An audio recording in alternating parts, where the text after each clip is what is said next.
Hello students, जैसा कि आपको पता आज हम न्यू चैप्टर स्टार्ट करने वाले हैं, चैप्टर नंबर 5।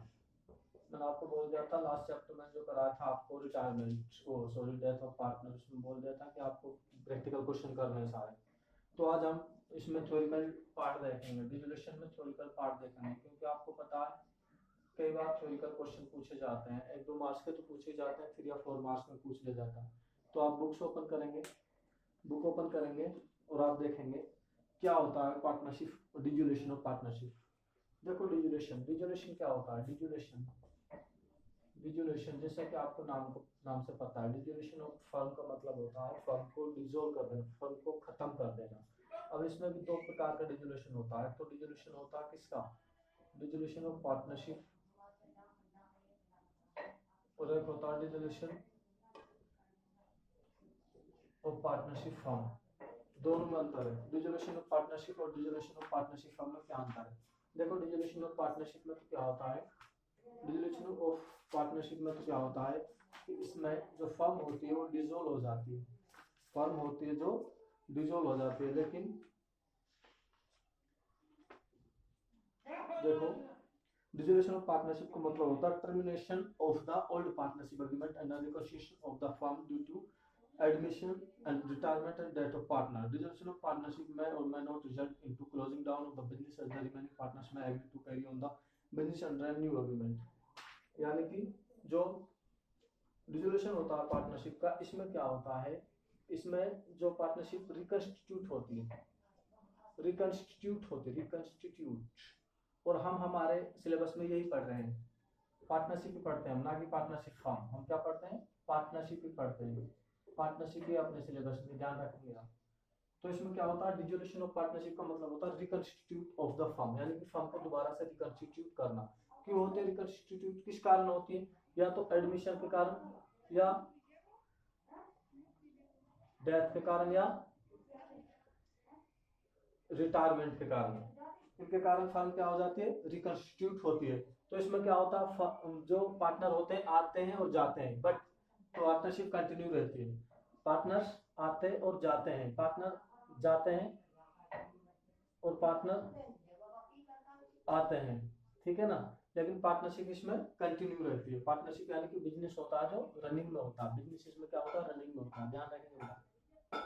बिजनेस होता है जो रनिंग में होता है। लेकिन डिसोल्यूशन ऑफ पार्टनरशिप फर्म में क्या होता है, डिसोल्यूशन ऑफ पार्टनरशिप फर्म में क्या होता है, फर्म क्लोज डाउन होकर देते हैं इसके बिजनेस को, comes to and on the dissolution of the firm, the assets of the firm are sold and liabilities paid off and out of the remaining accounts of partners are settled. Dissolution of partnership firm, हम partnership firm है ना जो, ये अपने syllabus में, sorry partnership firm है ये अपने सिलेबस में। और आपको पता है डिसोल्यूशन ऑफ पार्टनरशिप फर्म, इसमें क्या होता है, बिजनेस शट डाउन हो जाता है, बिजनेस क्लोज डाउन होता है, बिजनेस क्या हो जाता है, इसमें बंद हो जाता है, बिल्कुल ठीक है ना। बिजनेस बंद हो जाता है तो अकाउंट्स क्या हो जाते हैं, क्लोज, अकाउंट सेटल्ड कर दिए जाते हैं, यानी कि पेमेंट कर दिया जाता है, ठीक है। तो मैं दोबारा से समझा रहा हूँ डिसोल्यूशन का मतलब क्या होता है। डिसोल्यूशन हम दो सेंस में मतलब देखेंगे, एक तो देखेंगे डिसोल्यूशन ऑफ द पार्टनरशिप और एक देखेंगे dissolution of the partnership firm.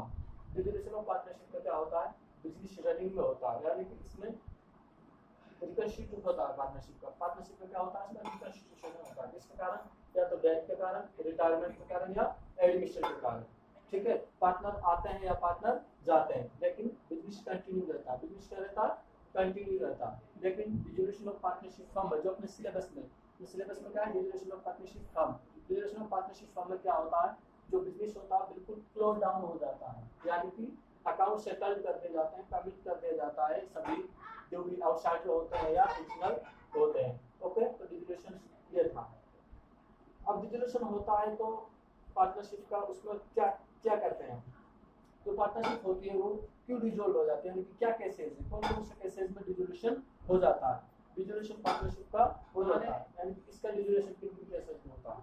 Dissolution of partnership कब कब होता है, यदि चेंज आता है प्रॉफिट शेयरिंग रेशो में, चेंज आता है प्रॉफिट शेयरिंग रेशो में, प्रॉफिट शेयरिंग रेशो में चेंज आता है तब डिसोल्यूशन हो जाता है पार्टनरशिप का।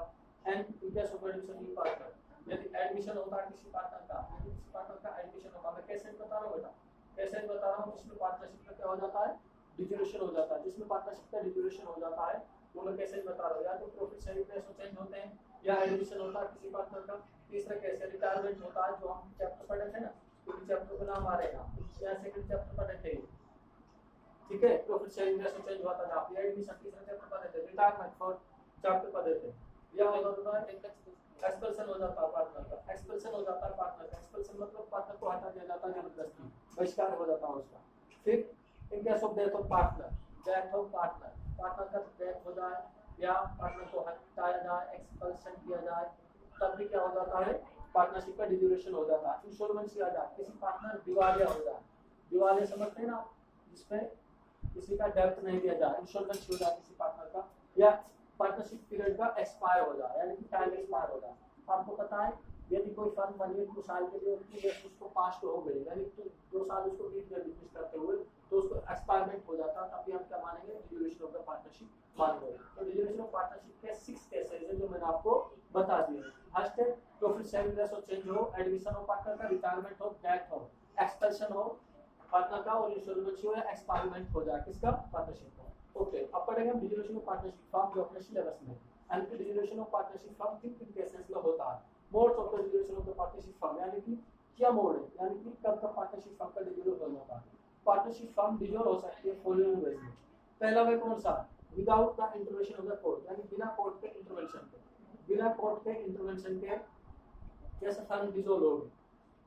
यदि कोर्ट का हम कोई भी दखल नहीं चाहते, सर हम अपनी पार्टनरशिप फर्म को डिसॉल्व करना चाहते हैं, तो हम कर सकते हैं। When all partners agree to dissolve the firm, जो सारे पार्टनर एग्री हो फर्म को डिसॉल्व करने के लिए, सेक्शन 40 कंपलसरी डिसोल्यूशन हो जाता है। सेक्शन 41 के अनुसार कंपलसरी कब होता है, जब सारे बंदे या एक बंदा इंसॉल्वेंट हो जाए या बिजनेस फर्म का अनलॉफुल बन जाए।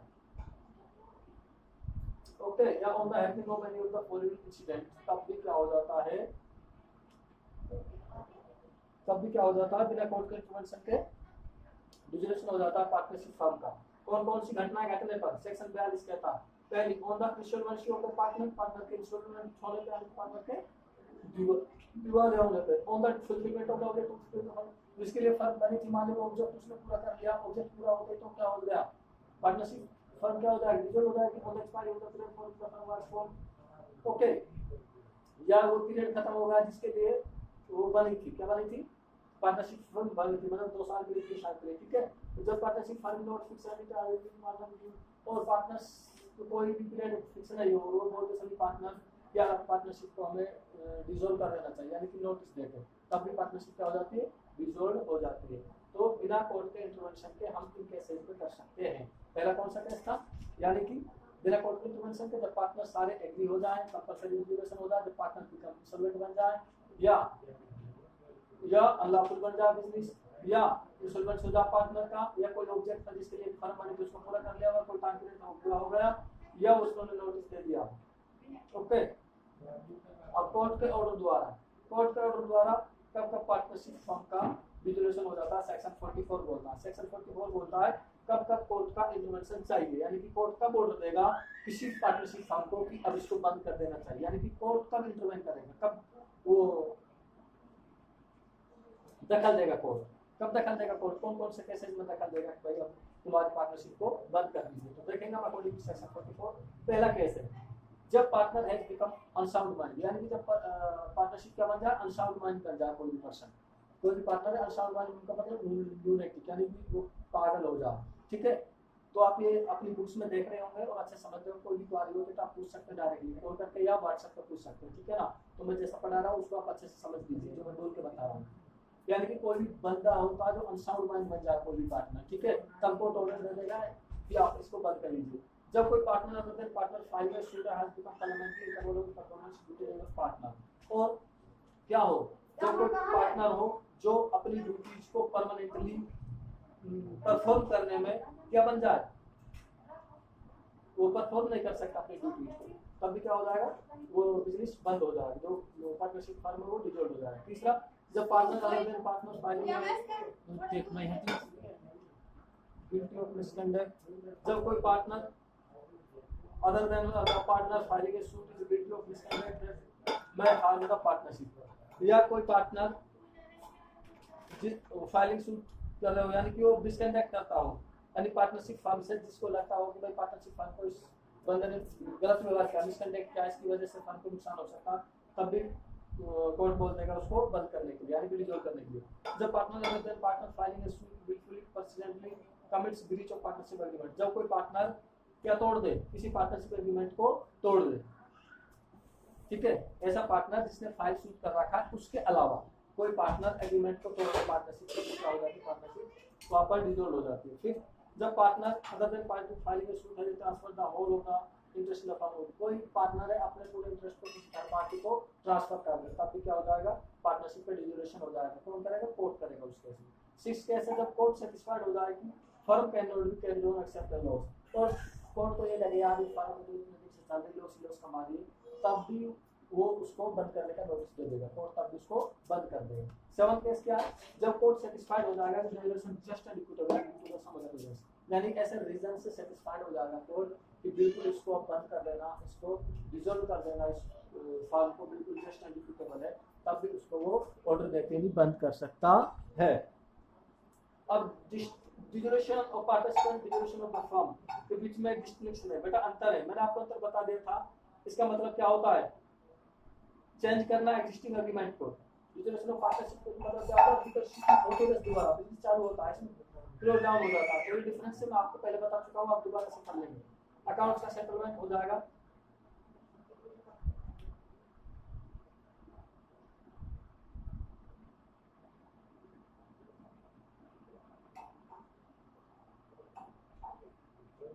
ठीक है। अकाउंट का सेटलमेंट किस प्रकार से होगा, सबसे पहले हम बेटा यदि लॉस कमा रखा पार्टनरशिप में, सबसे पहले कहां से करेंगे, कैपिटल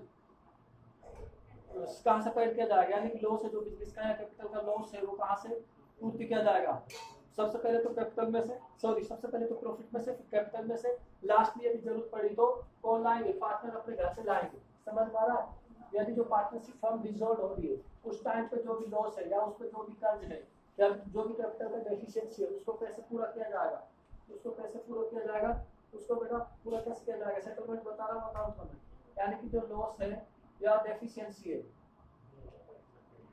डेफिशिएंसी कैपिटल का, उसको कहां से पूर्ति किया जाएगा, फर्स्ट ऑफ ऑल उसको प्रॉफिट्स में से, आउट ऑफ प्रॉफिट्स, फिर उसको कहां से किया जाएगा, सेकंड उसको कहां से पूर्ति किया जाएगा, कैपिटल में से, थर्ड यदि नहीं होता है तो जरूर पड़े तो रियलाइज किया जाएगा पार्टनर से, पार्टनर्स अपने प्रॉफिट शेयरिंग रेशो में लाएंगे घर से, प्रॉफिट शेयरिंग रेशो में उनको घर से लाना पड़ेगा उस लॉस को बेयर करने के लिए, ठीक है। सेकंड क्या सेटलमेंट करेंगे, अमाउंट रियलाइज होगा असेट को सेल करने से, sale be applied in the following manners, देखो ये इंपॉर्टेंट है, ये पॉइंट इंपॉर्टेंट है, नोट कर लेना अच्छे से, यानी कि हम जो भी असेट को बेचेंगे, जो पार्टनरशिप फर्म की असेट सारी सोल्ड आउट की जाएगी, उससे जो पैसा आएगा, जो अमाउंट आएगा, उस अमाउंट को हम कहां पर यूज करेंगे, ध्यान से देखेंगे उसका ऑर्डर क्या होगा, यानी कि उसको हम किस प्रकार से खर्च करेंगे। फर्स्ट ऑफ ऑल सबसे पहले हम आउटसाइड का डेब्ट्स पे करेंगे, जो आउटसाइडर्स होते हैं उनका डेब्ट्स पे करेंगे। आउटसाइड डेब्ट्स का मतलब क्या होता है सर, आउटसाइड डेब्ट का मतलब होता है बेटा जो बाहर के बंदों का पैसा है, यानी कि जो क्रेडिटर्स का पैसा है, आउटसाइड डेब्ट से। सेकंड क्या काम करेंगे हम, सेकंड जो लोन एडवांस दे रखे किसी पार्टनर ने वो पे की जाएगी, लोन एडवांस बाय पार्टनर, यानी कोई लोन है वो एडवांस दे रखी है, एडवांस बाय पार्टनर, किसी पार्टनर ने यदि लोन दे रखा है वो चुकाया जाएगा। Third balance of partner capital account will be return, और उसके बाद में क्या करा जाएगा, यदि कोई बचता बैलेंस तो पार्टनर कैपिटल अकाउंट में रिटर्न कर दिया जाएगा, यानी कि एसेट सोल्ड करने से यदि पैसा बच गया है, यदि पैसा बच गया है हमने आउटसाइड चुका दिया सर, लोन चुका दिया, यदि पैसा बच गया तो जो बंदे हैं उनके जो पार्टनर है उनके कैपिटल अकाउंट में पैसा डाल दिया जाएगा, उनके कैपिटल अकाउंट में पैसा रिटर्न कर दिया जाएगा, कैपिटल अकाउंट में रिटर्न कर दिया जाएगा पार्टनर्स को, ठीक है। फोर्थ क्या है, if some amount remains it will be divided among the partnership and profit, यदि कोई अब रिमेन हो जाता है, यदि कोई बैलेंस अब रिमेन हो जाता है तो वो कहाँ कर दिया जाता है, प्रॉफिट शेयरिंग रेशो में कर दिया जाता है, प्रॉफिट शेयरिंग रेशो में पार्टनर्स को दे दिया जाता है, प्रॉफिट शेयरिंग रेशो में पार्टनर्स को दे दिया जाता है। ओके, तो इस प्रकार से सेटलमेंट हो जाएगा अकाउंट्स का। आज के लिए इतना ही, हम कल देखेंगे, ठीक है। अच्छे से पढ़ना बेटा। Okay, thanks.